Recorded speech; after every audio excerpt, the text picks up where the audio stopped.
जिसमें अब तक हमने 7वें अध्याय तक का परिचय प्राप्त किया था। जो मनुस्मृति ग्रंथ है वो देखिए हमारा वास्तव में संविधान है। वेदानुसार ये बतलाया गया मनु जी का संविधान है। और यह जो मनुस्मृति है इसमें कुल मिलाकर के 12 अध्याय हैं। इन 12 अध्यायों में से हमारे यहाँ हम 7 अध्याय तक का पाठ कर चुके हैं, केवल संक्षिप्त में परिचय के रूप में। एक एक श्लोक को नहीं ले रहे हैं, मुख्य मुख्य जो अध्याय की बात क्या है वो हम बताते हैं। तो परिचय ले रहे हैं कि किस अध्याय में क्या है, या ये कहना चाहें कि मनुस्मृति में क्या विषय है, इसका हमको परिज्ञान इसमें हो रहा है। तो इस कड़ी में आज आ रहा है राजधर्म अंतर्गत व्यवहार निर्णय। देखिए पहले जमाने में क्या था, जो राजा होता था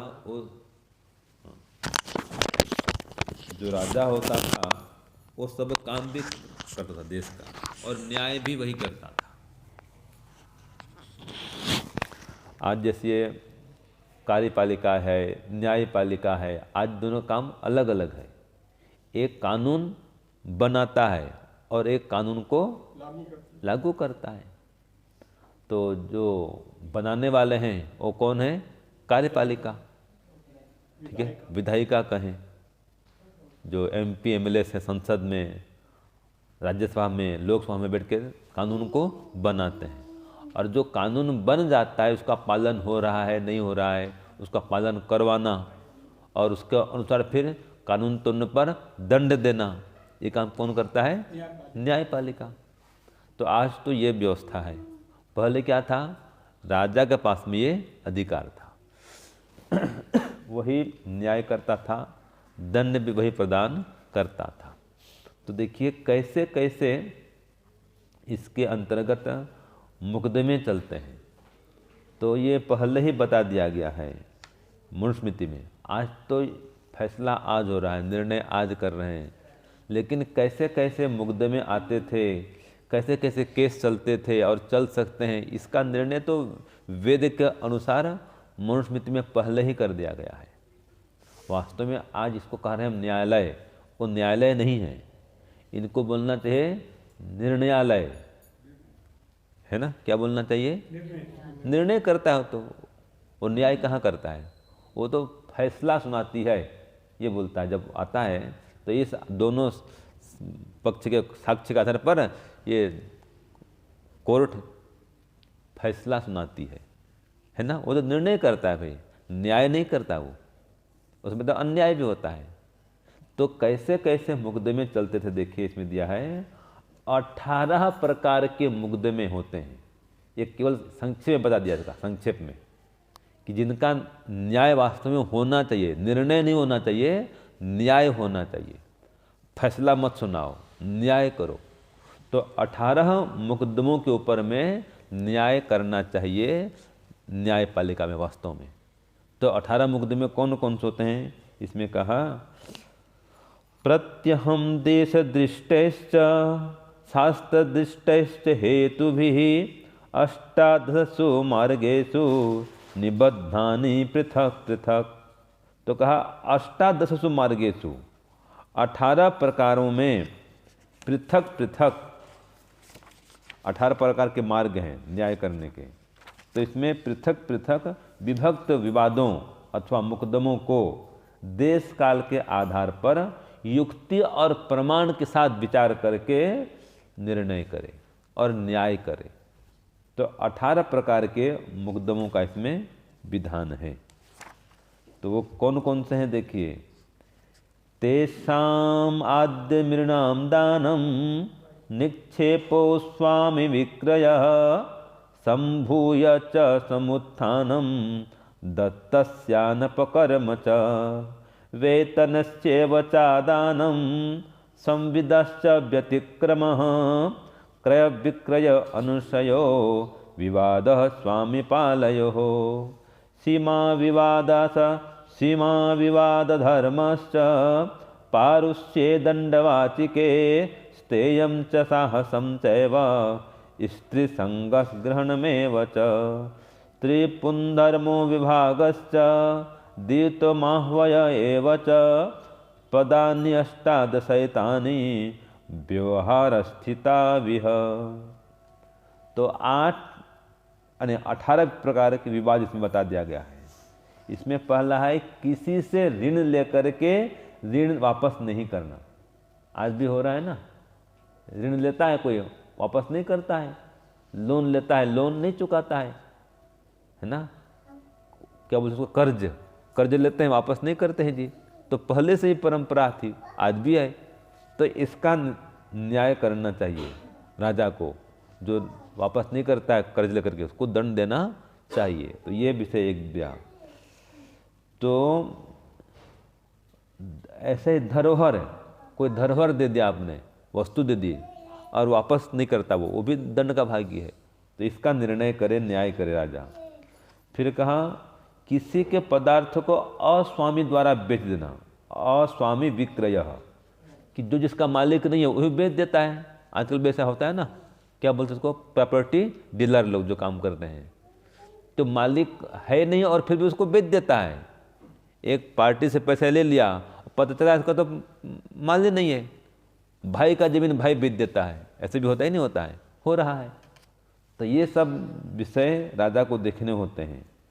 ऐसे संभूय च समुत्थानम, मिलकर किए जाने वाले व्यापार में अन्याय करना, जो आजकल भी होता है ना जी, पार्टनरशिप में व्यापार करते हैं, कोई किसी का हक हड़प जाता है तो मिलकर के व्यापार कर रहे हैं, लेकिन कोई के प्रति अन्याय कर देता है, उसके हक को मार के स्वयं भी उसको छीन लेता है। तो ऐसे ऐसे विषय पर मुकदमे चलने चाहिए, इस पर न्याय होना चाहिए, उन अपराधियों को दंड मिलना चाहिए। फिर कहा दत्तस्य अनपकर्म च, कि दिए हुए पदार्थ को न लौटाना। आपने किसी पदार्थ को दे दिया किसी को, भैया रखो, अब दे दिया लेकिन उसको लौटाना था, वो लौटाता नहीं है, तो वो भी दंड का भागी है, उस पर न्याय होना चाहिए। ऐसे ही देखो आगे कहता है इसमें वेतनस्य एव च आदानम, वेतन अर्थात किसी को नौकरी में रखना तो नौकरी में रख करके वेतन न देना। ऐसे भी आजकल भी होता है, वेतन में रख लेते हैं, ये नौकरी में रख लेते हैं, वेतन नहीं देते हैं, अथवा वेतन कम देते हैं, वेतन से निकाल देते हैं। दोनों बात चलती है ना, किसी को वेतन में रखेंगे, नौकरी में रखेंगे, वेतन देंगे तो ठीक है, और उसको बिना सूचना कहे बीच में निकाल देंगे, ऐसा नहीं कर सकते।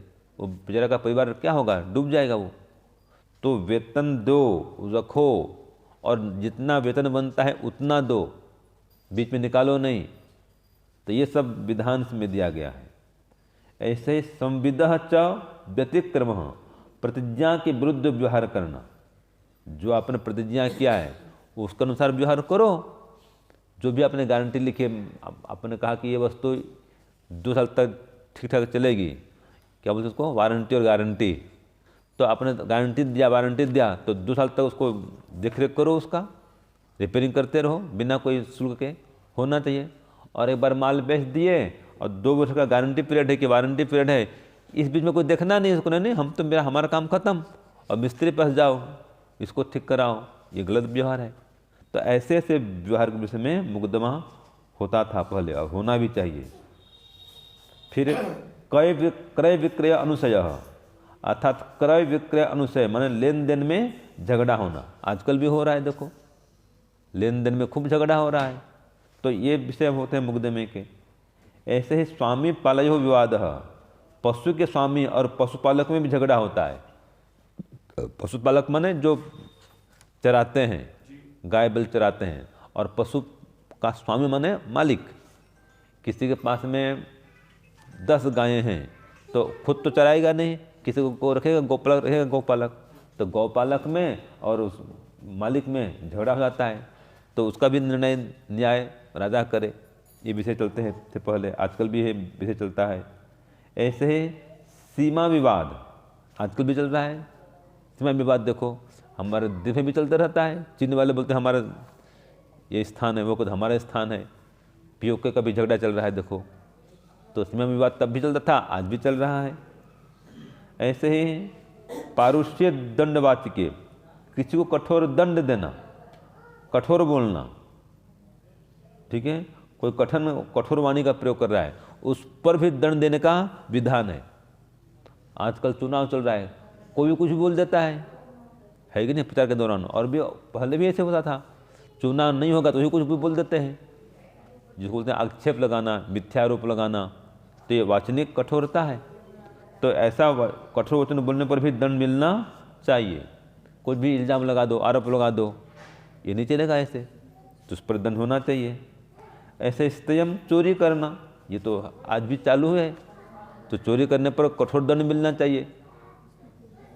फिर आता है साहसम एवं, किसी के साथ बलात् दुर्व्यवहार करना, अर्थात अनुचित व्यवहार करना, वो भी ठीक नहीं है, उसको भी दंड मिलना चाहिए। फिर कहा स्त्री संग्रहणम, किसी भी स्त्री से छेड़छाड़ करना, व्यभिचार करना, ये भी दंड का भागी होता है।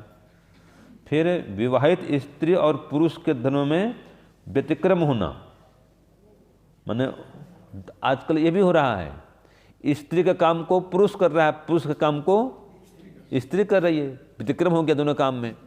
और फिर बोलते हैं कि समानता है, समानता तो है लेकिन कुछ मर्यादा भी है। अब घर में तो घर काम तो माता ही करेगी, तो घर के सारे काम माताओं के अधीन होता है, ये नियम हमारा है। और जो काम बाहर के होते हैं वो काम पुरुषों के अधीन होना चाहिए। आजकल घुल मिल गया है, देख रहे हैं, माताएं भी ड्राइवर भी बन जाती हैं, गाड़ी भी चला रही हैं, ट्रक भी ड्राइविंग करती हैं, या आप वहाँ जाओ तो 3 व्हीलर माताएं चला रही हैं। वास्तव में ये काम पुरुषों का है, स्त्री वाला काम ये नहीं है, तो भी कर रही हैं, ठीक है जी। तो कई ऐसे काम हैं घुल मिल गए हैं, तो इन विषय पर भी निर्णय होना चाहिए, ये भी चलते हैं। धर्म का व्यतिक्रम नहीं होना चाहिए। फिर विभाग होता है, दाया भाग में विवाद करना, जो बोलते हैं वारिस, किसी परिवार में 2-3 भाई बहन हैं, उसमें जमीन का बंटवारा होता है, वहाँ भी झगड़ा होता है कि नहीं है। तो ये सब विषय मुकदमे के होते हैं, आज भी विषय होते हैं मुकदमे में, चलता है इसमें, पहले भी चलता था। ऐसे ही द्यूत खेलना, जुआ खेलना, तो ये भी ठीक नहीं है, पहले भी गलत था, आज भी गलत है। तो जुआ खेलना भी क्या है, राज धर्म के अनुसार में अनुचित है, जुआ नहीं खेलना चाहिए। और ऐसे भी और भी चेतन को दांव में लगाना, एक होता है जड़ पदार्थों को दांव लगाना, दूसरा चेतन को दांव लगाना, जैसे कि युधिष्ठिर ने दांव लगा देता है द्रौपदी को, चाओ मैं दांव में लगा रहा हूँ, ऐसा नहीं होना चाहिए, ये वेद के विरुद्ध आचरण है। अभी भी कोई सूचना मिली थी, अभी भी घटना घटी थी, पत्नी को उसने बेच दिया था, तो कुछ समाचार आया था कहीं पर, तो ऐसा काम नहीं होना चाहिए। पत्नी को बेच नहीं सकते, उसको दांव पर लगा नहीं सकते, पत्नी को, भाई को, बेटे को कोई दांव पर लगा नहीं सकता है, तो ये सब गलत व्यवहार है।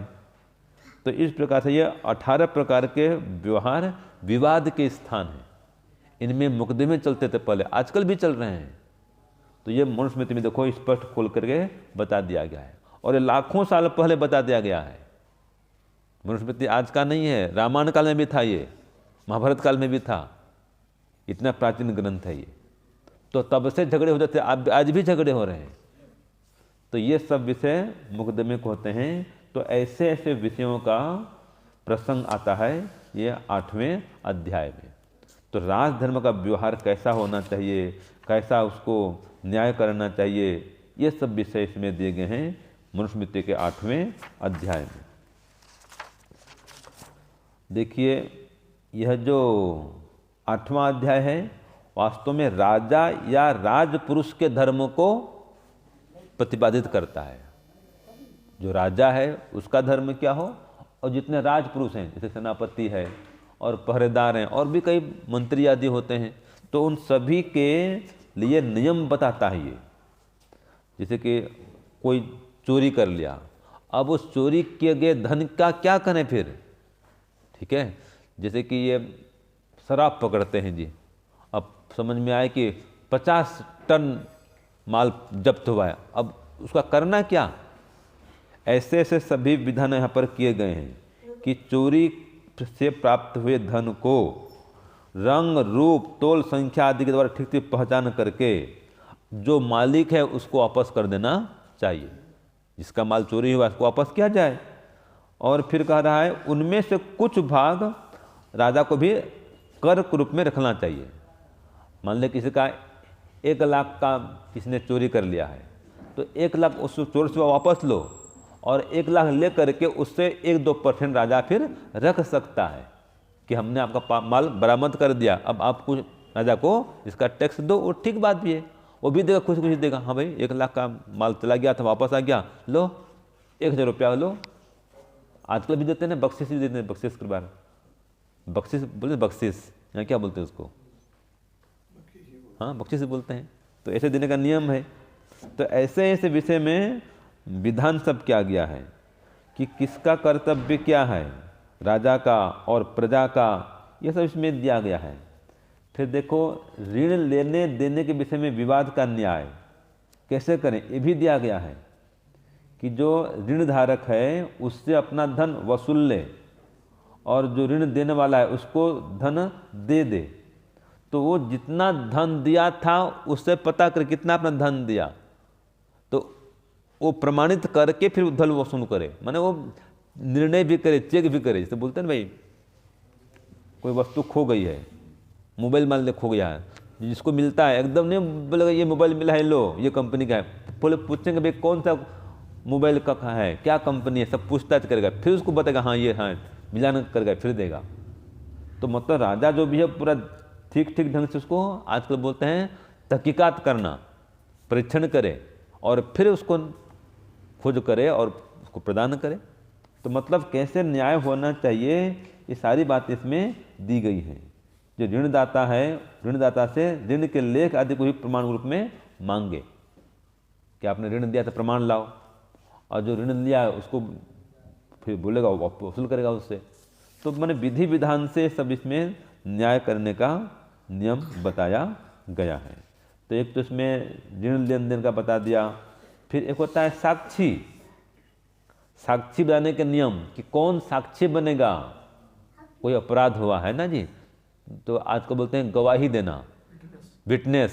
तो गवाह कौन बन सकता है, तो गवाही भी हर व्यक्ति दे नहीं सकता है।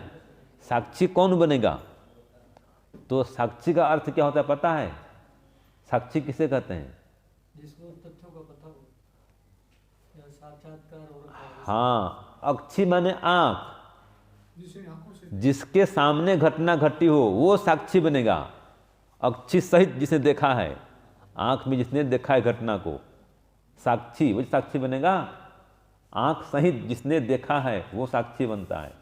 तो ये साक्षी का नियम। तो ऐसे ऐसे कार्यों में साक्षी किसको बताएं, किसको बनाएं, तो जो सत्य बात को जानता हो, देखा हो, सुना हो, जाना हो, समझा हो, वो साक्षी बनने का अधिकारी है। तो किसको साक्षी बनाएं ये दिया गया है। फिर देखो अलग अलग वर्ण होते हैं। अब अलग अलग वर्ण के लिए भी दंड विधान अलग अलग होता है। हाँ कोई राजा है, बड़ा अधिकारी है, उसके लिए अधिक दंड का विधान है, और कोई छोटा व्यक्ति है उसके लिए कम विधान है। ये कोई छोटा बालक कोई गलती कर देगा उसके लिए कम दंड का विधान है, और कोई बड़ा व्यक्ति करेगा तो ज़्यादा। ऐसे कोई पढ़ा लिखा विद्वान है वो गलती करे अधिक दंड का विधान है, और कोई कम पढ़ा लिखा है, अल्पज या अज्ञानी है, मूर्ख है, गलती कर दिया तो उसको कम दंड का विधान है। कोई पागल व्यक्ति है वो कोई अपराध करता है तो उस पर कितना दंड मिलता है, बहुत कम, नहीं के बराबर। वो पता नहीं उसको, पागल व्यक्ति है।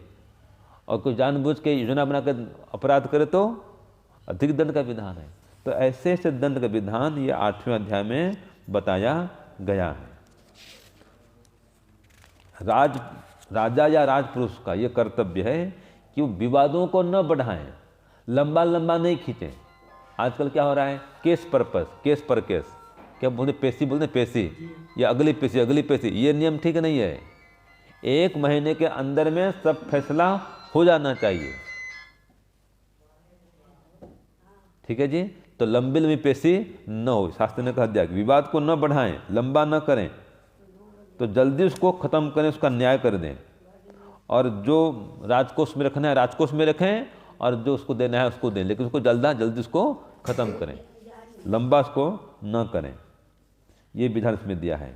ऐसे ही कोई लावारिस धन मिला है, लावारिस माने कोई मालिक नहीं उसका, तो उसका क्या करें, उसका निर्णय कैसे राजा करे, इसमें विधान है।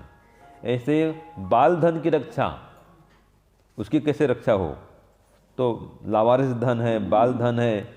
ऐसे एक होता है वंध्या, जिसके पुत्र पुत्रियां नहीं होती हैं, उसकी संपत्ति की क्या कैसे निपटारा करें। माने कोई है नहीं, बेटा बेटी भी कोई नहीं है, परिवार में कोई है नहीं, अब उस धन का क्या किया जाए। जैसे पहले था ना